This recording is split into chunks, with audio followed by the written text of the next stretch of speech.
Welcome to EB5 Investment Voice, where attorney insights intersects with immigration investments. If you are a foreign investor, domestic fund manager, or enterprising entrepreneur and want to get the most out of the EB5 program, you have come to the right place. I'm Mark Deal, and I'll be your co-host on this journey. I'm joined by your host, Mona Shah, and other attorneys at Mona Shah & Associates, as well as immigration leaders from around the world. So let's get into EB5 Investment Voice. Mona, a couple of weeks ago, we did an episode on Sue the Bastards, and I realized we're getting some feedback on that, as well as requests for updates. So what's going on with that? It's a hot topic, Mark. Tell me about it. Yeah, well, quite frankly, EB5 is, as far as regional centers are concerned, is at a standstill because everybody is just busy and buzzing about this whole recertification. Well, from the last episode until this one, we do now have a form and instructions. And, well, there's still a lot. So I thought that we should have an episode to discuss where we are today and a little bit of advice for practitioners who are really befuddled out there. So who better than David Hirson from Hirson Partners? Welcome, David. Thank you, Mona. Pleased to be here and look forward to giving whatever information we have, as little as some of it may be. We're happy to have you back on, David. David's a repeat guest here on EB5 Investment Voice, but for those that don't remember David Hirson, allow me to give you a quick intro. David has nearly 40 years of experience practicing immigration law with a particular focus on EB5. He's also the founding partner of David Hirson and Partners, LLP, with offices in Costa Mesa, California, as well as Seattle, Washington. David, welcome back to the show. Thank you, Mark. I'm glad to be here, and thank you, Mona. So, Mona, before we dive into this interview, it sounds like we have a form, we've got some good, solid information, but not everything is out there yet, right? So we're going to focus on what we know and give particular advice to practitioners right now. Yes, well, we're going to divide all of this up into parts, Mark. There's no way we could talk about everything in one episode, as you know. That's why we have 160 episodes on EB5. And there is still so much that we're waiting for as far as guidance. Right. That sounds like a plan, Mona. We'll focus on what we know now, and of course, we'll have updates in the future. David, I really want to jump in and ask you something, which right from the outset, I know it's a little unfair, but I really want your opinion. When the RIA was passed, that's the Reform and Integrity Act, Mark, when it was passed, Senator Grassley had a floor statement, which really made everybody wonder, because that floor statement had something of the effect of all regional centers will be cleaned out and everyone will start on a new, fresh slate. David, what is your opinion of such a statement? And do you think it's quite a hurdle to overcome the congressional intent issue? Yes, I think it's a very important statement as it affects things going forward, because Senator Grassley was the architect of most of this law, and he drove it for many, many years, although he wasn't in the lead party at this time. Yeah. And having done that, his view on what he thinks he's created, I think, carries a tremendous amount of weight. So if he thinks everything is starting from scratch with a clean slate, a lot of weight will have to be given to that. And I don't believe necessarily that credence will be given to all these other arguments or even the subsequent letters from the different congressionals saying this was not our intent. So we do have a problem to overcome over here. I agree with you, actually, because from the outset, I did think that's what he wanted to do. And then it didn't make sense because I thought, how can they do that straight away? And I remember in the subsequent webinars after the law came out that one group focused on the fact that that was impossible. But really, truly, I do think it's not a bad thing. I think in my opinion right now, there's 650 or 660 regional centers, of which maybe 100 are active. And I don't think we are going to see 650 being recertified. I think we are just going to have 100 and maybe a few more new ones. And then I agree with you there. It's going to be a challenge to get new ones started. As far as starting fresh is concerned, the interesting issue is, what do you do with those cases that have been approved under the new law to go forward, having been filed before June 30, 2020? There will be no regional center for them if they choose not to go forward and recertify. I know. It's an interesting phenomena. Yeah, and that's the worry. One of the biggest worries about this whole thing was often the regional center is the arm in between the investors, the link rather between the investors and the job creating entity or the project. And many a time, investors have no idea. They've never spoken to the project. They don't know who the people are there. Their attorneys don't know. And we've seen that in a regional center here in New York, which suddenly, I'm not going to mention names, but it stopped really functioning. And it had a few projects. And then attorneys were calling me and asking me, say, hey, you're in New York. Do you know what's happening? Do you know how we can get in touch with them or the project? It was really frustrating. So I do hope that USCIS comes up with a policy or some kind of I don't know, but maybe a policy that perhaps if a regional center is not going forward, those projects could switch to another regional center, but there has to be some obligation to cooperate. Right, and that's where that inconsistency comes in from Senator Grassley's statement. Yeah. If everything's going to get cleaned out, he's envisaging that those projects will not have a regional center. And it's, in my opinion, going to create somewhat chaos. Alternatively, it will allow those projects just to finish quietly on their own, get their jobs done, and perhaps no interference from anyone outside could be an excellent result. Yeah, that's hoping.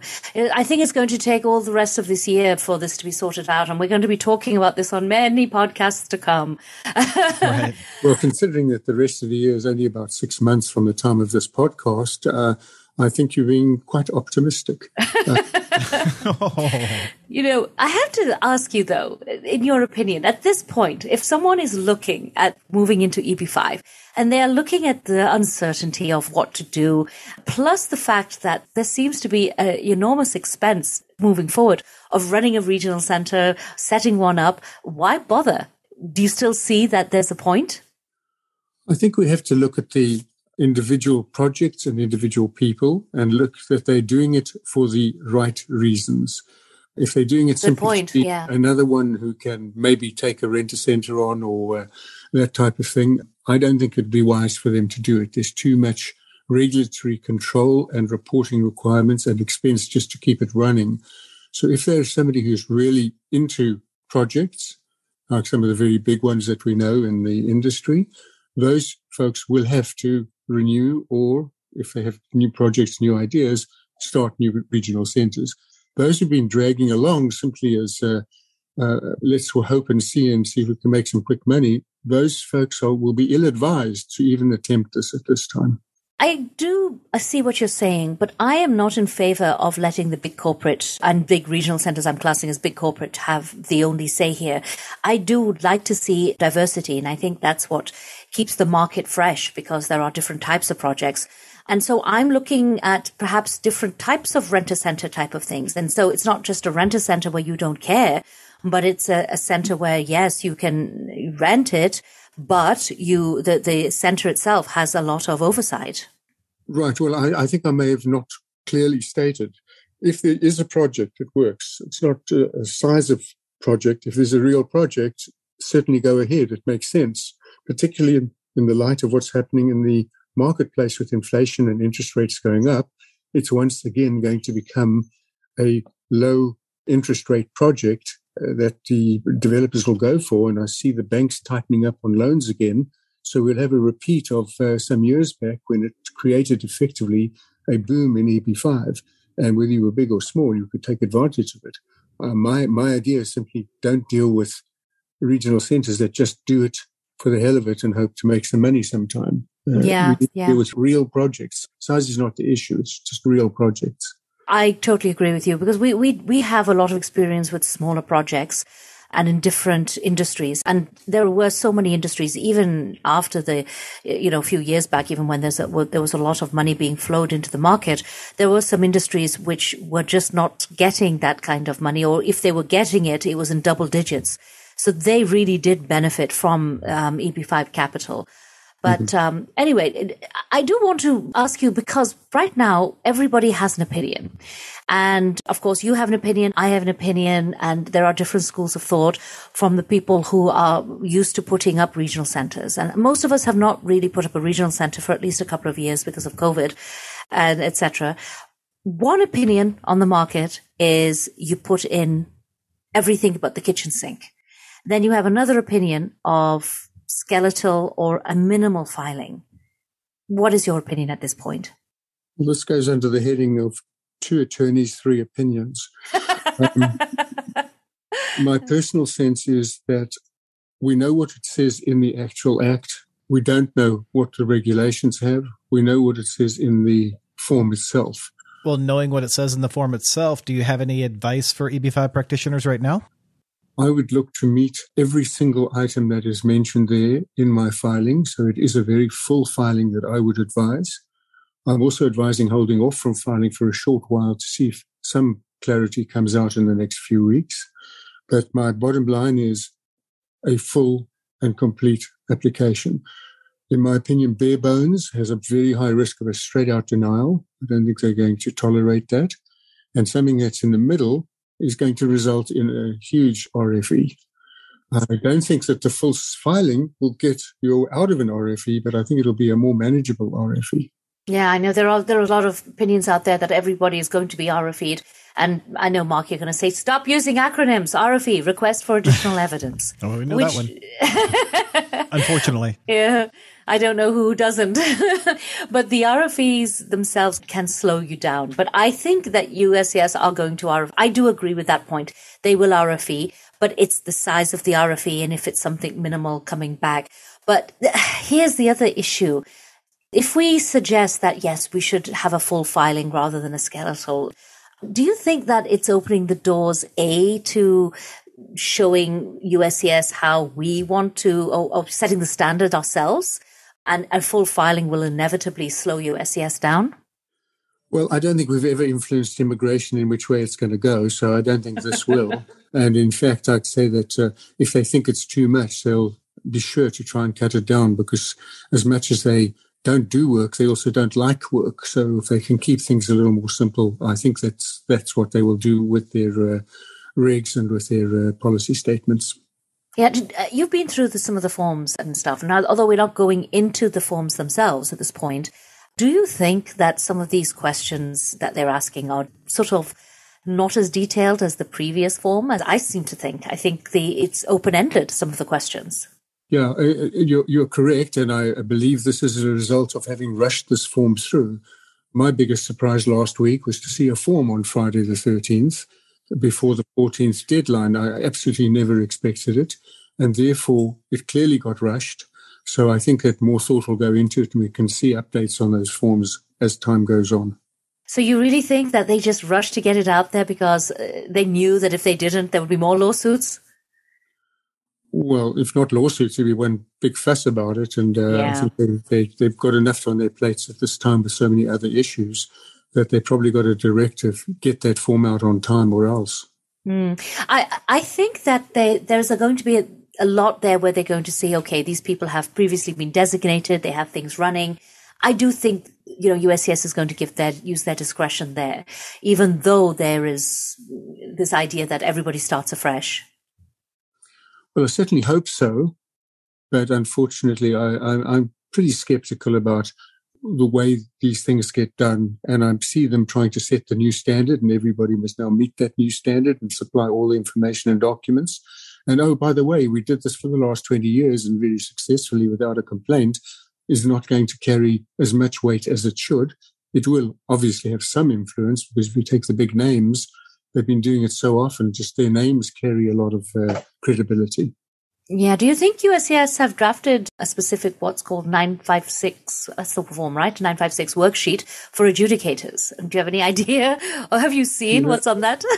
No, firstly, they have to make one because that's how they work. But whether one's ready or not, I have strong doubts because of the rush of this form. I think that was next in line, perhaps, and maybe they're doing it now. But when they get to do that, they're probably going to see what's missing in the form, and that's going to generate the updated form I mentioned a moment ago. Suzanne, in her wonderful blog, thought that you would not see a single approval this year. I don't know, maybe she's being overly pessimistic?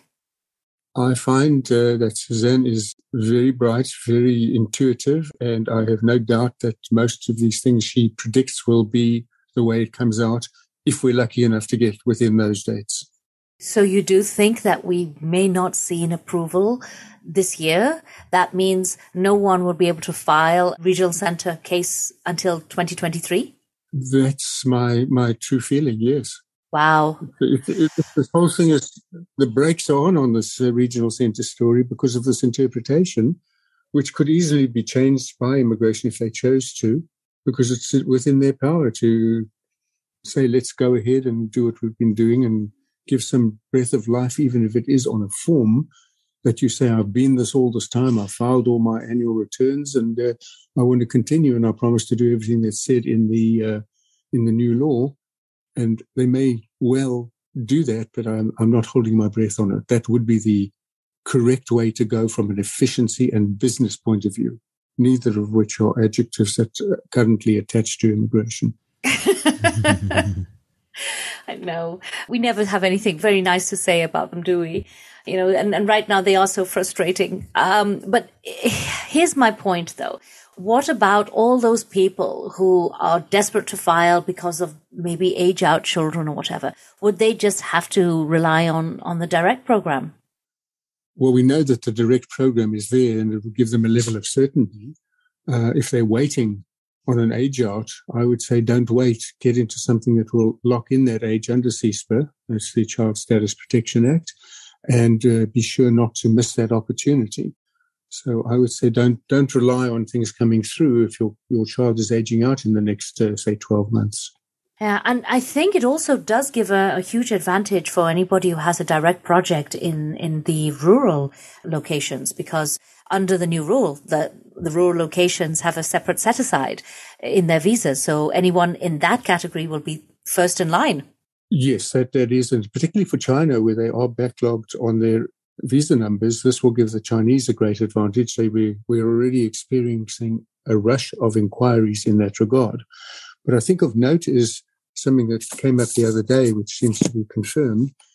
There's a requirement in the new law that rural gets preferred adjudication attention, but it's written in a place where it relates only to the regional centers.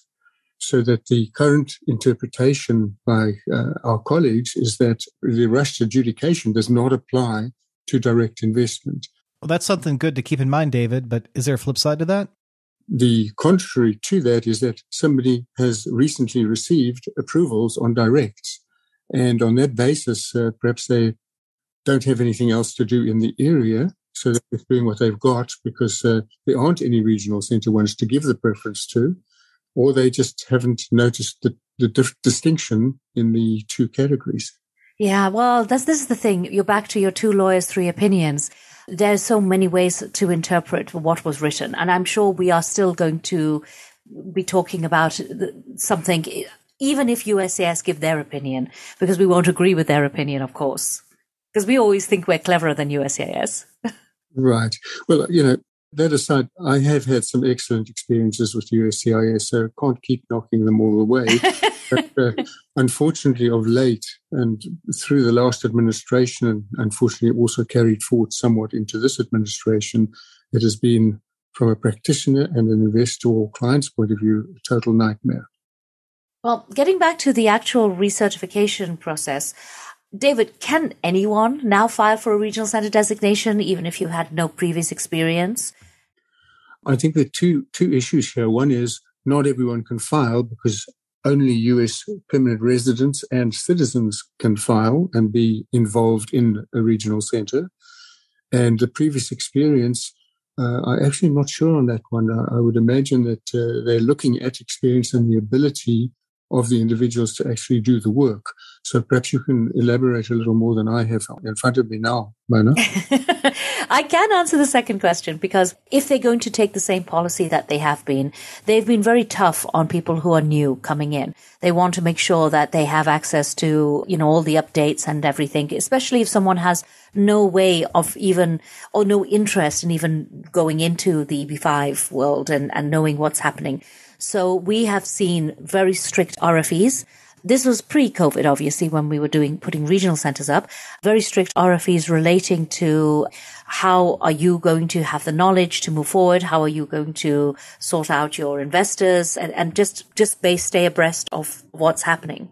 So I think that anyone without experience would need to maybe tie in with someone with experience.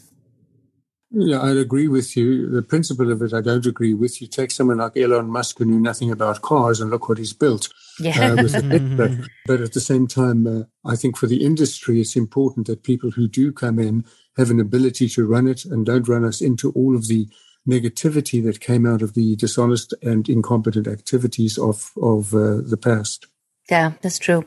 So you have to have a green card or be a U.S. citizen to operate a regional center. But I did notice on the forms that even if you're a part of a JC or an NCE, they're requesting copies of your green card. Now, that's not in the law, but it's on the form. I didn't notice that, but that's usual sort of overreaching by our agency. And there may be some good argument for it, but I would guess that if they put out regulations like that, no court's going to stop them from asking for it, because they'll raise issues like national security and things that no one can answer. Well, we've had the experience as well, though, that when you have fully overseas members and they have control of the project, it can be very dangerous because there's no way to force them to do anything. Even if you start a lawsuit, it's very hard to, get what you want doing if somebody's overseas. I mean, first of all, it's very hard even to serve the person if they're overseas, and let alone, force them. So I do see the point of that. But speaking of lawsuits, there is of bearing lawsuits. Again, they're out there suing. And we talked about this in a podcast a couple of weeks ago. Do you see any success? Because previously they were successful. So I know there are people out there who are saying, okay, let's just wait. I'm sure that the lawsuit's going to win and we don't have to do this. Yes, first of all, I know the bearing guys, and they are a great group of people, and they do this with the right intention. I have doubts, though, that this round is going to be successful like the last one where they did win. There's just too much out there, and there's a whole lot of, it seems to me in listening, sort of resistance by the court to want to jump in on this. I think that they're going to have a lot of difficulty. The court even rejected the letter from the congressionals who wrote saying it is the intention. They said it's not for us to review even. So I think we're going to have a lot of difficulty with those lawsuits, and I wouldn't hang my hat on them. I wouldn't wait for them. I would govern my actions according to what we can see today without hope on that lawsuit outcome. Yeah, good advice. I agree. I feel like I'm coming full circle here, David, because I'm going back to Grassley's full statement. But I have to say, there have been a number of opinions which have been voiced to USCIS that whatever they're doing right now is going to kill the market. I personally don't agree. We have seen this in other countries like the UK and Canada, where they keep closing programs and stuff. It doesn't seem to stop people wanting to come. And as soon as everything is opened out again, people seem to just want to rush back in. Well, US is the number one country for most other countries coming here for education, for our system of government, for due process, all of that sort of stuff, which they don't have in their home countries. I have not seen a total switch off over the last years, even with what has been going on.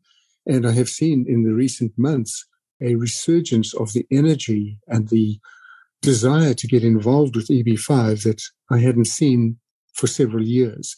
So I believe that whatever goes on in this program is certainly going to survive, and the net result will be a terrific program for everyone. Everyone who is involved in it should make a success of it, from the investors through the developers, through the regional centers, and then all the service providers, which includes us attorneys. So I see very positive outcome. It's a bright light in the future, and I'm looking forward to participate in it. We, in fact, are staffing up in anticipation because we know that there's so much work coming down. We have so many inquiries and actual retaining of us for some really big work. So it's happening, and it's going to happen. I totally agree with you. In my opinion, I know people will hate me for this, but in my opinion, I feel like this period is necessary. And it's sad that if you really need to make money, you can't make money right now as far as filing new cases are concerned. And it is a little tough for people, but it is overall bringing the whole Integrity Act is giving confidence to overseas people who are seeing that, all right, the US government is stepping in. They're trying to do their best. They don't want to take over. This is not a government program in that way, like it is in other countries. It is still a private project, sort of scenario that we're seeing. But the US government is coming in to see how much they can actually stop fraud and waste and all of those things.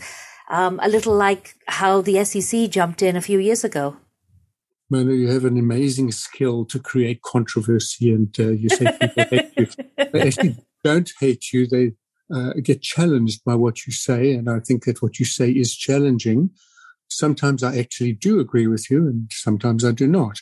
But I see that it's necessary for the government to have these controls for the stability of the program. And yes, it's going to take a bit of time, and it's not going to please a lot of people.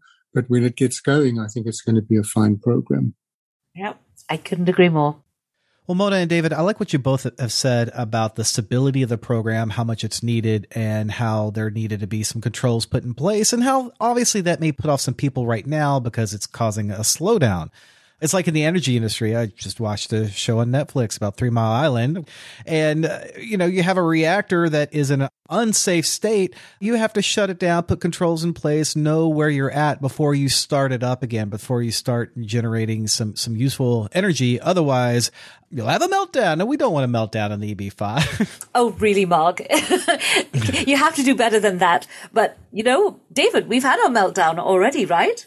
Yes, absolutely. And fortunately, we will recover in a lot less time than it will take to take care of a nuclear meltdown. And we are in the recovery mode. Yeah, although it may feel like thousands of years, the next couple weeks, it's not actually that long. Yeah. Well, Mona, I think that's a good start in talking about recertifying regional centers, but we didn't mention offering documents at all. Do you know how long that's going to take, Mark? We can't do right at the end. Yeah. Nope. We'll get to that in another episode. Excellent. We'll save it for the next episode. And by then, we'll probably have more information, right? Yes, hopefully. David Hirson, thank you so much for coming on EB5 Investment Voice. Well, thank you for inviting me. I've enjoyed it, and I look forward to future episodes. Thank you for being with us today on EB5 Investment Voice. The topics presented in this podcast is informational in nature and is not to be taken as specific legal advice. If you have questions on the topics presented in this episode or other investment immigration needs, please contact Mona Shah and Associates.